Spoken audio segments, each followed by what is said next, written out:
we're doing what's necessary. When we don't do that, we mess ourselves up. We mess ourselves up to not be held accountable to all of the things that we say that we want to do. For instance, Jussie Smollett. Right now, the whole world supported what seemed to be a hate crime. And unfortunately, only to find out that it was something that he chose to do to vindicate himself. So you have to be mindful of the type of things that you put out there and the things that you do, because you're going to be held accountable. If you say you got a bakery, well, then get to baking. If you say you got a race car track, we'll get to racing. If you say you do hair, we'll get to doing some hair. If these are the things that you say that you do, you have to be held accountable for the things that you do. And you also have to be held accountable for the things that you don't say. See, one of the things that I've learned in business is that it's not just about the contract, but it's also about the fine print. See, a lot of us get into relationships because we look at the contract. Oh, they got this, they got that, they get this, they got that. But we don't pay attention to the fine print. We don't pay attention to some of the other things that are underneath those relationships. When you get with an employer, when you get a business deal, we're so excited to get the deal. We're so excited to get the slam dunk that we fail to pay attention to the fine print. And if you're tuning in, you're listening to I Said It, and before I take it back, I'm going to add more to it. And I know you heard me the first time. If you're tuning in, listen, I'm on my Instagram Live. I'm also on my Facebook Live. I don't know what was going on with my screen on my Facebook, but it froze, so I started it over. So it's going to be a 2-part series on my Facebook page. So listen, we're talking about getting a return on your investment. Jussie Smollett has to now deal with the humiliation of all the things that he's built over times past.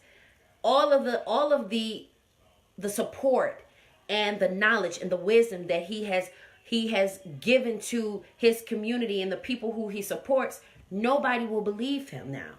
Then it makes it hard for people like you and I, who are actually out here doing things to support the community and doing things that help with building our community. Now we have to be looked at as a contraindication because of somebody else that was in a higher position.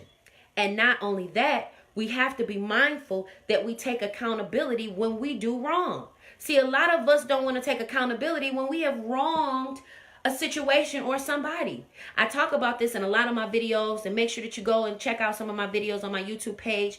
We don't like to apologize, and I don't understand why that is such an issue amongst our people. If you wrong somebody, you ain't dumb. Excuse my language, but you ain't dumb. You ain't retarded. You ain't slow. And no disrespect to anybody in the special needs community, but you have a level of competency that will allow you to understand in your brain, in your neurological thought process, that I am not doing right by an individual. I am not doing right by a company.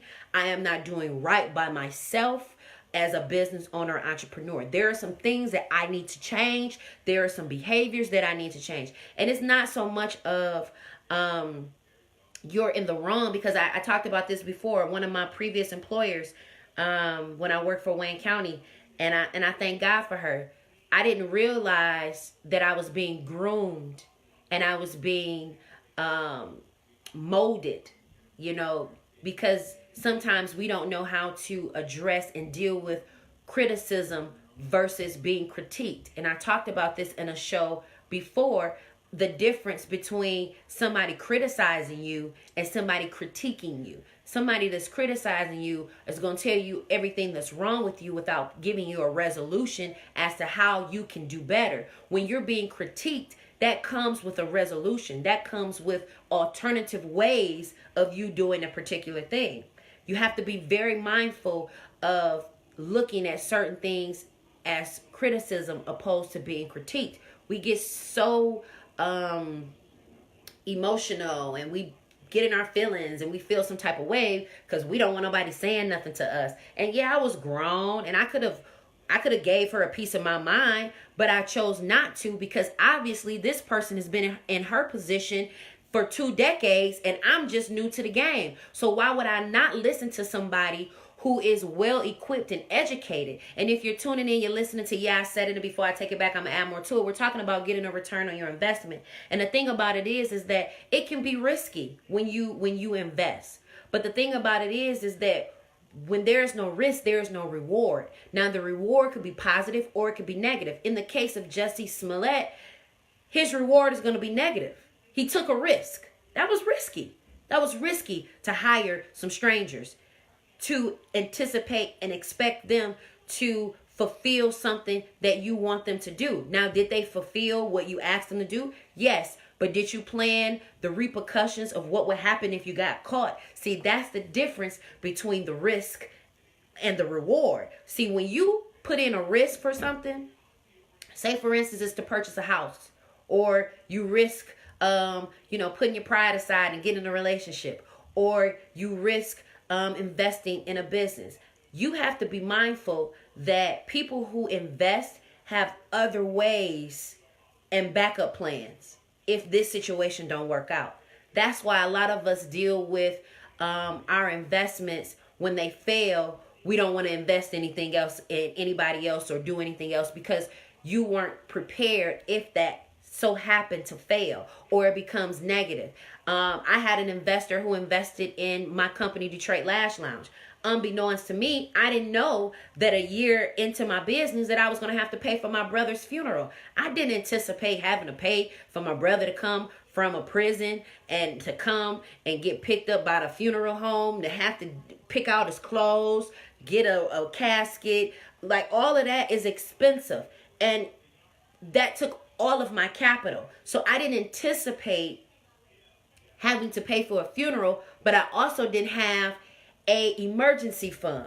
See, if I would have had an emergency fund, that would have eliminated a little bit of that capital and freed up a little bit more of my capital, so I wouldn't have had to close down my shop because of a family emergency. And so I have to give that investor his money back regardless of how the business ended up turning out. And at the end of the day, we have to be accountable as to what it is that we do. Right now, I helped the 2 young ladies start their boutique business. I invested a few $100s into their business. Now, I could be petty and call them out. I see them often on social media. I could be petty and go to small claims court to get my money. I could. I really could. But that was the risk that I had to take in order for them to be successful, in order for them to stand on their own 2 feet to get the products and services that they wanted to do. Now I know that I have to put it in the contract in regards to how I invest in any businesses thus far. Or furthermore, I just now have a better understanding when it comes to business. That doesn't mean that I'm going to stop investing in the people that look like me because that one situation failed. That one situation didn't work out the best that it could have. And if you're tuning in, you're listening to, I said it, and before I take it back, I'm going to add more to it. We're talking about a return on your investment. See, some of us, we are our own worst enemies when things don't work out according to plan because you put all your eggs in one basket. When I chose to invest in their business, I was also investing in other businesses that had a return on their investment, that I did get my money back and some. And not only that, but I acquired new clients through their businesses from being so successful. And at the end of the day, they got a few $100 from me, but they don't have a business. Nor do they have somebody that can help them with their business like they initially had, which was me. So now you have something that you once had that you can no longer even invest in because you don't even have the capital to do it. And you can't come back to me unless you got the money. And I'm still not going to partner with you. And at the end of the day, we're talking about having a return on your investment. When you lose relationships, a boyfriend, girlfriend, husband, and wife, you're devastated because of the return on your investment isn't reciprocated. You spend 15, 10, 20 years in a marriage, 15, 10 years in a relationship, and you waiting to be married. You waiting to get engaged, and that fool, girl or guy, woman or man, is not interested and investing any longer in that company. And so now, or relationship, and now you're distraught. No, you pick yourself up, you get back out there and you invest, because if you don't, that person is going to go on with their life. They're going to go on with their company. They're going to go on with their business, and you're going to be stuck trying to figure out how it is that you're going to move and maneuver on this next level in life. And it happens to so many of us because we have invested our emotions. We've invested in sex. We've invested in our money and our time, and we don't get it reciprocated back to us. But you got to make smarter decisions. You got to make smarter business moves. You got to not give up so much until you start seeing the other party reciprocating some things that is worth being invested back into you. Because if you're in a relationship and you're giving and you feel like it's unequal, pull back. Learn to pull back. Every time somebody call you, stop making yourself so available. Everybody can't call me at any time. And I think I talked about this last week at the Valentine's Day special edition. Stop making yourself so easily accessible. I ain't working with everybody. I ain't partnering with everybody. Because everybody won't have the same investment that I know that I am. Because anything that I do, I'm going to do it 150,000%. I'm going to give it my all because my name's attached to it. I take pride in Zsa Zsa Hubbard. Now, some people may not take pride in who they are. They may not take pride in who they're becoming. They may not take pride in who they've been. I've done a lot of things, good, bad, and indifferent, but I take pride because all of that has made me who I am. And I'm not apologetic to nobody for being who I am in this moment, because I know that God is grooming me to be a better person. And if the person or people in my life that I'm doing business with, in a relationship with, work for, if they don't see that value, then I got to excommunicate you. And you got to learn to be okay with excommunicating with people. It's billions of people in this world. You don't need some of these people in your life that's dragging you down. Then you want to know why you stressed out, mad, angry, upset, distraught, disappointed. You're upset because you've given them the key to your heart. You've given them the key to your life, and you've made them accessible to you. You've opened up the door for them to have 24 access into your life. You have to be mindful to set the boundaries, and don't be apologetic by setting boundaries. Whether it's in your relationship, whether it's with your family. There were some boundaries that I had to create, unfortunately, after my mom passed, with my siblings. There's some boundaries. Just like there were some boundaries that they had to create for me. And it didn't feel good. It was very uncomfortable. Some of those boundaries become uncomfortable because we're not used to making them. Those other ethnicities, those other cultures that are in business and relationship, they have boundaries. This is my quiet time. This is my yoga time. This is my shopping. This is my me time. They create time for themselves or areas. This is my vacation time. They take 2 weeks out on their vacation. They take their family. This is our family time. We just trying to get a nap in.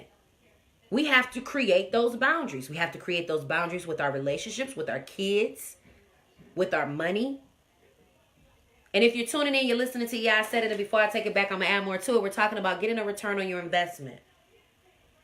Investments take time, just like flowers do. And you're not going to get everything right away. There are some things that I had to become groomed with saying. I had to become groomed with saying, no, I'm not available. Or you know what, maybe next time. Or let me know when you do the next one. I'll see if I'm available. You have to, it's not going to happen overnight. You might answer that call in the middle of the night. Because you haven't groomed yourself to say no. You haven't groomed yourself, and it all happens. Repetitious behavior. It happens. But you got to keep practicing at those things, especially if you want the result that you see. There's a vision that God has given me, and I'm going to do whatever it takes for that vision to come into fruition. If that means I have to stop talking to, dealing with, cutting off, building, or whatever the case may be, whatever it is that I got to do for that vision to come to pass, then it's going to get done. And some of you are not hungry enough and dedicated enough to what it is that you want God to do for you. We pray, oh God, I want a man to love me, to go take care of me. Lord, bless my business. Lord, help me. We do all of this stuff. Then we want God to do, your higher power, whoever you believe in, whoever you praying to. You're asking the universe to do some things that you're not willing to make a step toward. And at the end of the day, one thing's for sure, two things for certain. If you take one step, God will take two. I've been in situations where I didn't know what was going to happen, how it was going to turn out. But God will set it up like boop, boop, boop, boop, boop. And for that, I'm grateful. For that, I'm grateful. The success will come. The money will come. It will come. And I'm going to tell you something. There's only one Zsa Zsa Hubbard that you'll ever meet, baby. And they can duplicate my name all day, but you'll only meet one personality like mine, baby. For real, period. Okay? Yeah, I said it, and before I take it back, I'll add more to it. And I know you heard me the first time. You won't ever meet me. You won't ever meet a me. That's how you got to feel about you. You got to feel like, won't nobody ever meet a you or do what you do. Now, there are people that can do what you do, but they won't be able to do it like you. And when you invest your time and you really invest, I had to scale back on a lot of different things. And the thing about it is that some of us celebrate too soon on our success. We celebrate too soon and then it crashes. And then we gotta walk with our head down and our tail tucked between our legs because we celebrated our successes too soon. I love the fact that I look at my Instagram and my Facebook and I go from tens of views to hundreds of views to now thousands of views to one day being millions of views. But I ain't celebrating yet until I maneuver in a place where I'm stable. I'm getting ready to celebrate my 1-year anniversary of Yeah, I Said It, and I'm